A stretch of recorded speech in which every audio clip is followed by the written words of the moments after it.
Zérékoré, capitale de la région forestière, est la première étape de cette tournée d'information et de sensibilisation initiée par le ministre du Travail et de la fonction publique dans l'arrière-pays. Un séjour particulièrement chargé qui démarre au gouvernorat de la ville par cette rencontre avec les cadres des services déconcentrés et décentralisés.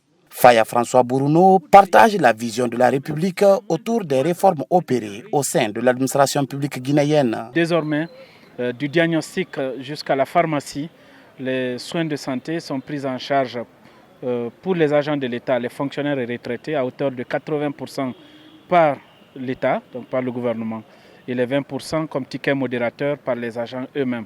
C'est une avancée majeure, c'est une avancée historique qu'il fallait porter à l'attention des bénéficiaires et de la population de la région de Zérékoré. Des communications seront aussi passées pour sensibiliser et informer les différents bénéficiaires sur les modalités pratiques de prise en charge à travers les structures sanitaires. Pour la circonstance, le ministre s'est prêté à un exercice plutôt rare, celui de répondre aux questions de ces cadres qui rencontrent des difficultés à certains endroits. Un face-à-face riche en enseignements qui a mis tous les acteurs au même niveau d'information sur les projets et programmes en cours. Son intervention, son exposé nous a permis de comprendre profondément comment nous évoluons avant dans l'administration et quels sont l'avenir pour l'administration prévue en Guinée sur lesquels nous devons travailler désormais. Nous avons un peu parlé de l'allocation des 20% des budgets des structures déconcentrées qui par endroit au sein de notre département personnellement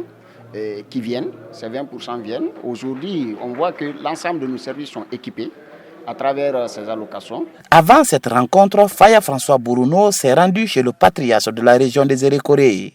Avec le colonel à la retraite Lambert Zobelemou, le ministre est porteur de messages de salutation du président de la République, le général Mamadi Doumbouya.